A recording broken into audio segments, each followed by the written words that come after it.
up, YouTube? It is your boy Jay Drip, and I'm back at it again with another video, another reaction. This time we will, of course, be doing the Oscars. Now we're not reacting to the Oscars, let's say, but since every time I try to do these, award show reactions, they never work out for one reason. They don't never have a recap of the award show. They only have bits and pieces on certain awards, and they might have like E-News or TMZ talk about controversial key moments that happen. Then like, the video will be like 3 minutes long. So to avoid all that, it is one YouTuber I've been watching for a couple years now, Chase Realist. He actually does reviews on Oscars because he's like, he's in the film and stuff. So I took it amongst myself that since he did one for Oscars 2025, and I'm going into this completely blind, of course, because I didn't watch the Oscars. I don't think I've ever watched the Oscars before. We're going to look at his review on 2025 Oscars. I don't know who won what categories, who won what Oscars, but we are about to hear his take on how he felt about the actual thing. Now, with that being said, what I will do, since I'm starting to get into the streaming more, this time next year, when the Oscars happen on Oscar night, you will see me once again in my spiffy suit. Oh, stop. I know. It's a nice night. You gotta love it. But you'll see me in a nice spiffy outfit again. And I have a wine glass for my aqua, my H2O. It's not their part, it's exquisite H2O. Real good.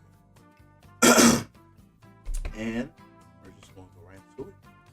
We're going to stream the Oscars for 2026 next year. But without further ado, Chase Realist Productions presents to you the Oscars 2025 review. And your boy, yours truly, will be reacting to it. Let's get into the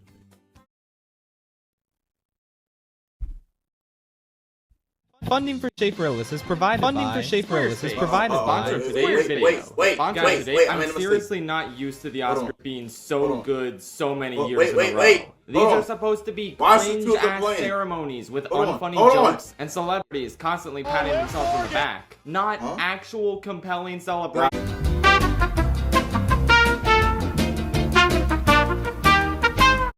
Alright, sorry about that. We had a little bit of technical difficulties, but now we get into the video. Guys, I'm seriously not used to the Oscars being so good so many years in a row. These are supposed to be cringe-ass ceremonies with unfunny jokes and celebrities constantly patting themselves on the back. Not actual compelling celebrations of the art of filmmaking with a ton of entertaining and fun bits. The 2022 ceremony that honored movies released in 2021 was so bad in so many ways that I made an entire video detailing how much I hated it. And for the past 3 years, the Oscars have been doing their damnedest to make up for that fact. The only bad thing I can say about the previous two ceremonies, aside from a couple odd wins here and there, were the fact that they were dragged down into the abyss by the Jimmy Kimmel hosting. I would have unabashedly adored these ceremonies without this unfunny charisma vacuum completely annihilating their chances of being exceptional. So yeah, this year they got Conan O'Brien and the show was actually exceptional. It was that easy. I'm not gonna act like every single joke of his landed, but the ones that did really hit bullseyes. The Carla Sofia Gascon jab was amazing, as was the Joker 2 jab he had the firefighters say, the Drake diss, the musical number about not wasting time, and the general air of self-deprecation he brought to the show that I couldn't imagine someone as full of himself as Kimmel ever adopting. Conan was pretty much exactly as good as I was hoping for, and he really helped contribute to this being such a delightful evening. Maybe his opening monologue was a little bit too long. I feel like you didn't really need that and the performance from Cynthia and Ariana. But with that said, I don't want to cut either, are you kidding? What a nice way to open the show, going from that beautiful montage of LA in the movies to these two amazing performers getting to share the stage. It was a little raw that they made them perform knowing full well neither of them were gonna win Oscars that night, but hey, there's always next year, I guess. I was a little worried Kieran Culkin was gonna give a more traditional Man, it's interesting. Because the Grammys did the same thing. Just tributes to LA and everything that they had going on with the fires. And less funny speech this time. But yeah, no, he turned that around really quickly into something absolutely goddamn hilarious, on top of being kinda sweet. I can't say I really got why he swept this season. His performance in A Real Pain being great, but not nearly great enough for him to deserve to beat eldest boy Kendall in every awards show. But at the end of the day, he's an actor I love, and I'm really happy that he got an Oscar. I still think this is kinda category fraud, but whatever, I can live with it. Next up was one of the only real shockers of the night. Flo ultimately prevailing over The Wild Robot to win Best Animated Feature. The first ever indie film to do so.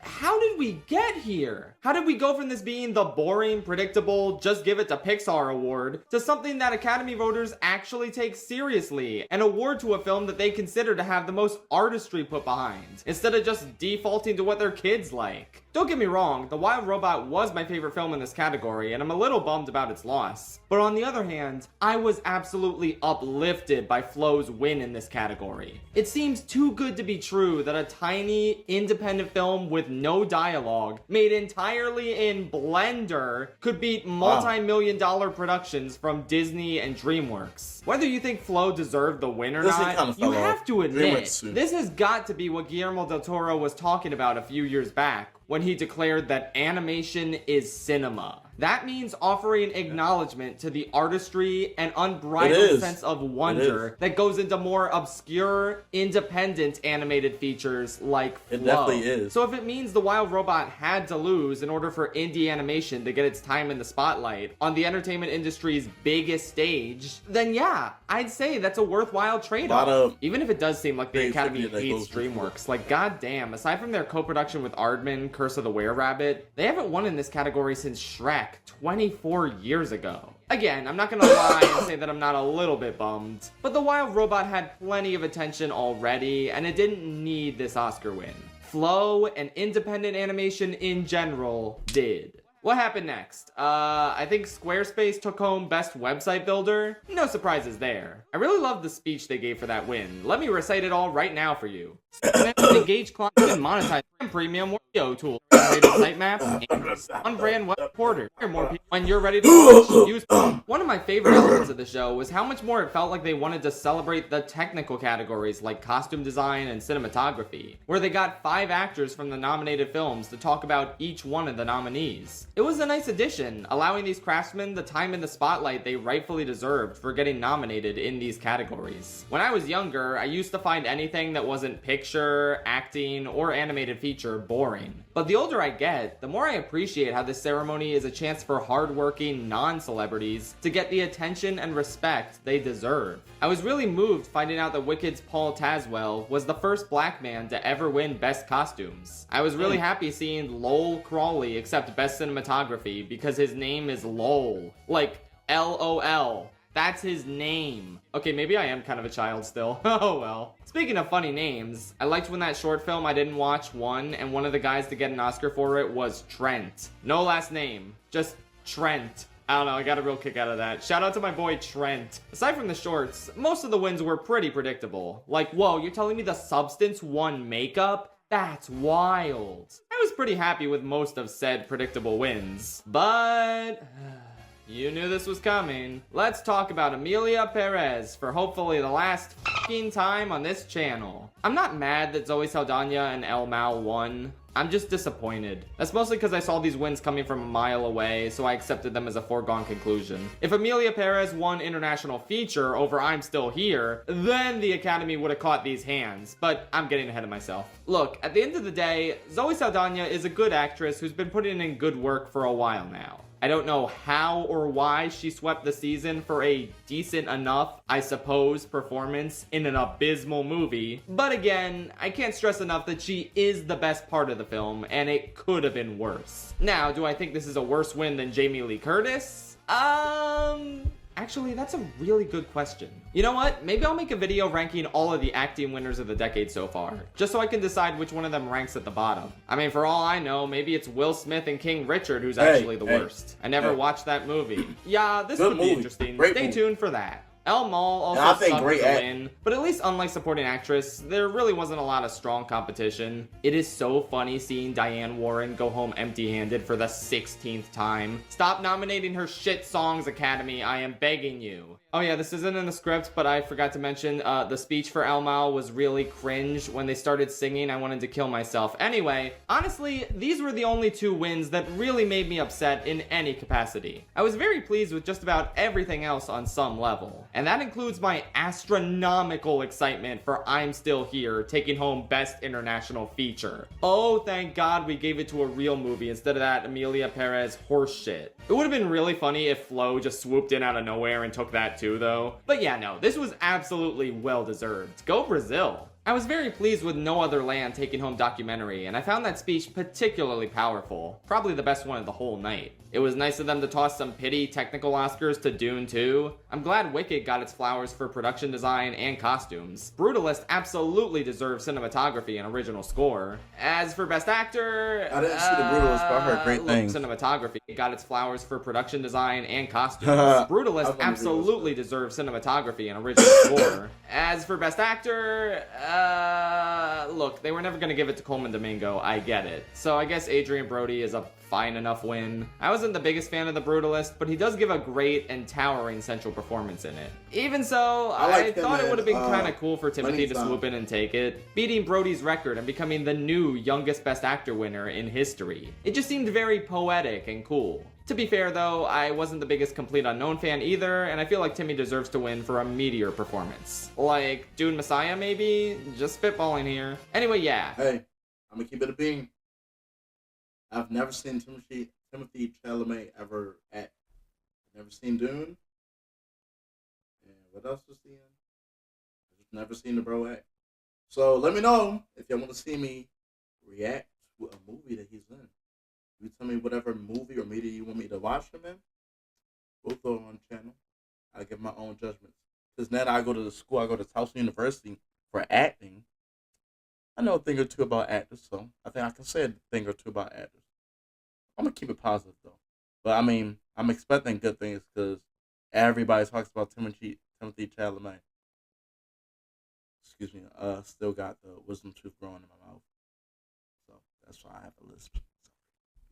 Adrian Brody made sense, sure. But God, did he have to go on for so long? At some point, I just had to say, this speech is not nearly good enough to justify this length. I bet you my GOAT, Coleman Domingo, wouldn't have gone on that long. Anyway, a couple miscellaneous odds and ends before we get to the main event for me to talk about. I like the bit with the Dune sandworm constantly showing up. The ceremony was overall fantastic and satisfying, but my main issue with it was that it was way too long. It's hard to really know what to cut, aside from maybe the James Bond musical number. I mean, it was good, but why was it there? But yeah, the Oscars should not run longer than The Brutalist. They went on for so long, Hulu cut the feed. Thanks for nothing, assholes. Oh well, aside from the length and the obligatory Emilia Perez garbage, this was not only a fun ceremony, but an immensely satisfying one. Because it's not often I get to say that my favorite of the Best Picture nominees was the one that swept. In 2022, my favorite Best Picture nominee was The Banshees of Inisherin, which went home with nothing because Everything Everywhere All at Once swept. I was a little bummed, but happy that a ton of awards went to a different great movie. In 2023, my favorite Best Picture nominee was The Holdovers, which went home with just one award because Oppenheimer swept. I was a little bummed, but happy that a ton of awards went to a different great movie.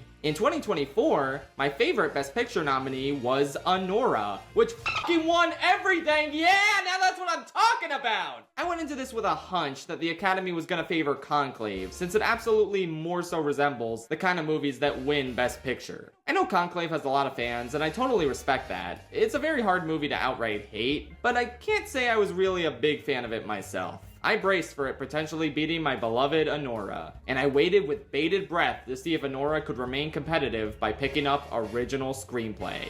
And it did. The excitement within me began to rise, but I also reminded myself not to get too overhyped. I've seen the movie. I know what happened to Anora when she got her hopes too high. Then Anora beat Conclave for Best Editing in a genuine upset. And at that point, it was basically a done deal. There was no way Anora was losing picture, and I was so happy. It's so good, you guys. So damn funny and absurd, but also devastating and captivating. Sean Baker's director win speech was great. I especially loved how much he stressed the importance of movie theaters. But I will say, as much as I love Anora, I'm still not totally sure what about it was so special from a directorial standpoint. Like, Sean Baker didn't need to win that category. It clearly should have gone to Denis Villeneuve. Oh yeah, he wasn't nominated. Okay, Coralie Farge then. I think The Substance is far more of a directorial feat than Anora. I mean, again, look at the fake-ass way the guy from Anora holds a video game controller. This is bullshit directing. But ultimately, Anora prevailed over The Substance in this category.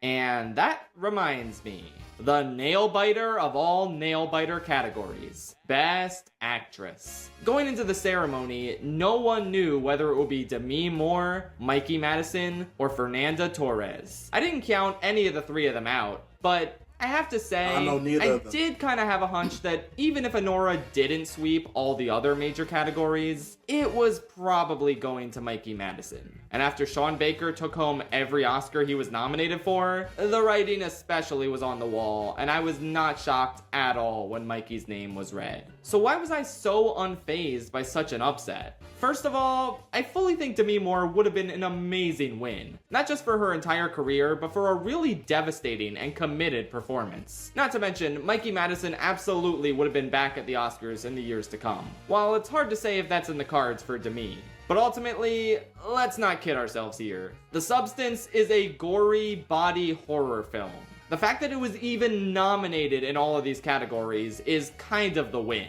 And as based as these nominations were on the Academy's part, do you really think they're so based as a whole that they would give a horror performance the win? It just genuinely seemed too good to be true. But on top of that, I'm gonna be honest here, I don't think Demi Moore is the main draw of The Substance, quite like how Mikey Madison is the main draw of Anora. As tremendous as her performance is, you gotta respect the balance between what Demi does and what Margaret Qualley does as Sue. They have nearly equal presence across the film, and they also share a lot of the attention with the unique direction and the gnarly practical effects. The Substance is so great because of so many things, and while Demi absolutely kills it, I feel like the film would still have so much going for it if you cast a different actress in that role. You cannot say the same thing about Anora. Mikey Madison is that movie. Her charisma keeps the entire thing afloat. She imbues her character with so much heart and humor and spunk. It is impossible to separate her amazing performance with how great the film as a whole is. And that, to me, is why she won Best Actress. I honestly think it's the exact same situation as Emma Stone versus Lily Gladstone last year. The truth of the matter is, Lily Gladstone is not solely responsible for making Killers of the Flower Moon great. The screenplay, direction, and the performances of Leo and Robert De Niro also play a huge part in that. And while you could say a similar thing about Poor Things, a movie with tremendous visual style and wonderful supporting performances, you also cannot deny that the entire film lives or dies by Emma Stone's performance. And without her, it would not work nearly as well. Gladstone and Moore's losses really do sting, because I think they do deserve it. But Stone and Madison gave my favorite performances in this category both of these years. Largely because their performances make their movies. Aw man, you guys are not prepared for how high these two are gonna rank in the Oscar winners of the decade so far ranking video. So yeah, Anora took home Best Picture and I was very pleased. It's great to have a good,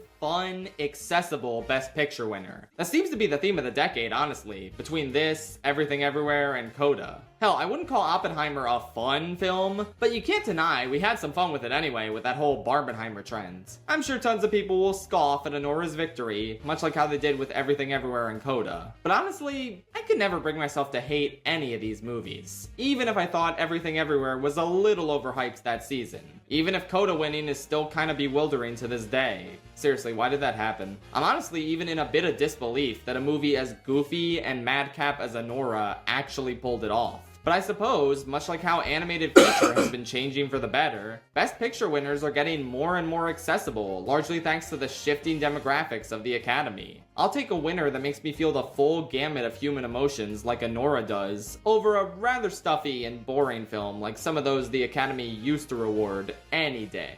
and especially over in Emilia Perez. Oh, thank God for Carla Sofia Gascon's flagrant racism, otherwise this might have actually won Best Picture. So yeah, overall I was very pleased with this ceremony, and I am giving it 9 Adrians out of Brody Quest. A little too long, with a couple of bullshit wins, and okay, yeah, I'll admit it, I like when something goes wrong in the ceremony. I'm not asking for another Moonlight La La Land fiasco, but at least another Adele Dazeem moment would have been nice. But overall, I think this might have been the best ceremony I've ever watched. Like seriously, this is what the Oscars could have been this whole time. It makes me feel like I've wasted the last 15 years of watching them. Oh well. My parting message is, watch Anora, it is so damn fantastic.